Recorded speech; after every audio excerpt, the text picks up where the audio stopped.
All right, so first I want to congratulate the Tampa Bay Buccaneers for getting the 38-31 victory on the road against the Indianapolis Colts. Man, it was a tough game. It was a great game, in fact, and the Bucs were down. They pulled off the comeback, managed to get back in the game and do what they needed to do. And ultimately, they were able to take the lead with 20 seconds left in the game and ultimately hold on to win the game. So credit to them.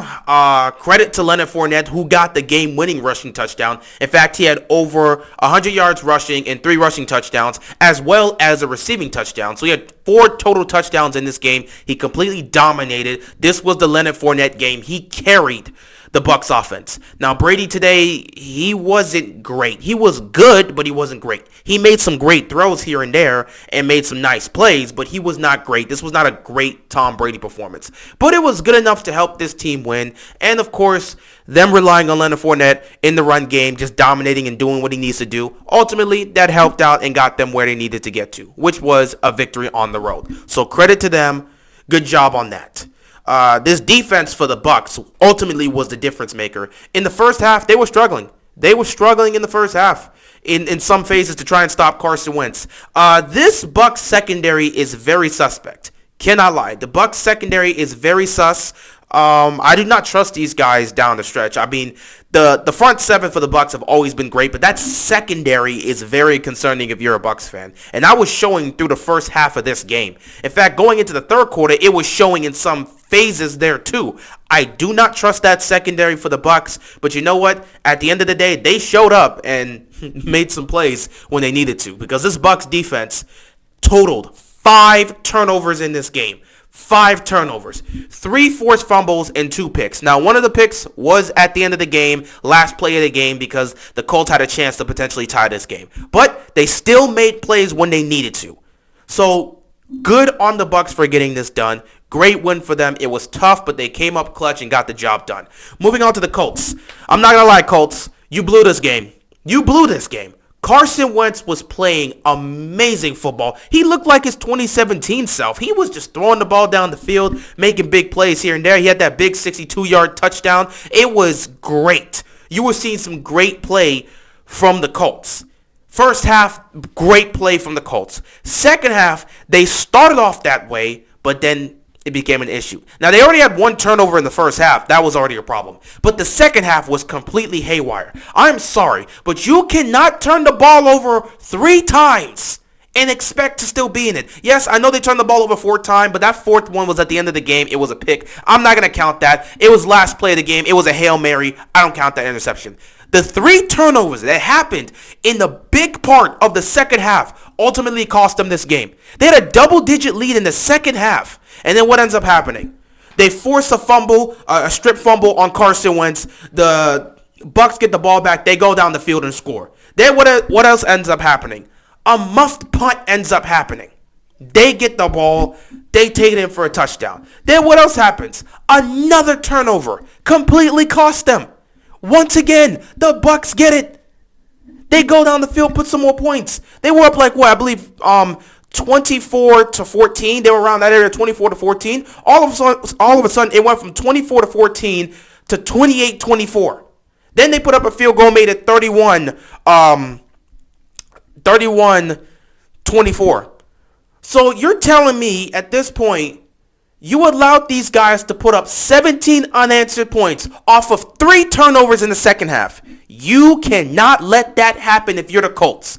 Another question is, why did they not try to establish the run in the second half? In the first half, we get it. Obviously, the Bucs defense came in with an emphasis on focusing in on Jonathan Taylor because he's playing like the best back in the league right now. You can't let him go off. All the credit to them. They didn't want to test it out. The passing game was working out. Cool. But in the second half, when the passing game was still working out in some areas in the second half. But once those turnovers started to happen, maybe you want to mix it up. First turnover happens, they still continue to throw the football. Okay, fine. The second turnover happens, we're going to continue to throw the football. Also, we got to punt and stuff. Third turnover happens, it's like, guys, at some point, run the football. You have Jonathan Taylor. When are you going to establish the run with this guy? Yes, the Bucs are definitely zoning in on Taylor. They are focusing on the run. They don't want to let anything go off. And I understand you're passing because you're trying to set up the run. But Jonathan Taylor, even with these guys making stops, Jonathan Taylor can break tackles. He can make plays. And the funny thing is, as soon as they finally decide to do that, once they're now down, they finally decide to give the ball to Jonathan Taylor. Oh, look at that. He's running through defenders, breaking tackles, and next thing you know, they score a touchdown. And it's a tie game. Well, how about that? You feed Jonathan Taylor the best back in football right now, and all of a sudden, you can move the ball down the field, nobody's turning it over, and you get in the end zone with Jonathan Taylor. Interesting how that works out.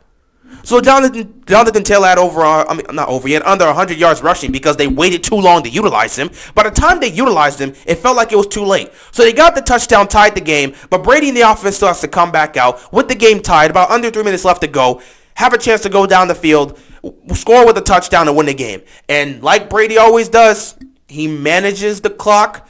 They get down the field. They get into within field goal range, and now they're just going to run this clock down, right? Except Leonard Fournette said, I'm about to really close out this game. I'm giving you no chances. Leonard Fournette, man, is tied up 31-all. Under a minute, it's like, 35 seconds left. He just takes off. He breaks him and just takes off. Breaks it to the outside, takes off, scores a touchdown. It's 38-31, about 20 seconds left on the clock. We're thinking the game's pretty much over, and it already looks like it's pretty much over. So any chance the Colts have of winning is done. But then they get the kick return, and they almost take it the distance. They almost take it to the end zone.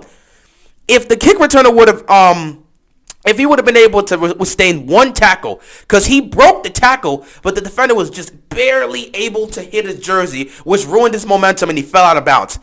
Had he been able to keep his feet and keep going, they would have tied the game up, because that would have been a touchdown. He had space. He would have just gone. It would have been a touchdown, and all of a sudden, we'd be going to overtime in Indianapolis. But unfortunately, he got pushed out. It was 20 seconds left, but the Colts still had a chance. They had a timeout left, and they tried to do something. So obviously, with a timeout left, you're at the 32-yard line. You want to get inside the 20. Maybe this is a chance to utilize the field.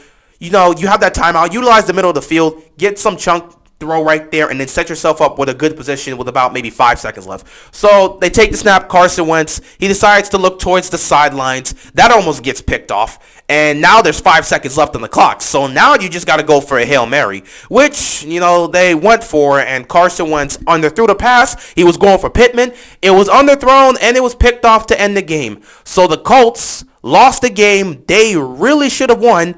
And they probably would have won had they not turned the ball over so many damn times in the second half. But it is what it is.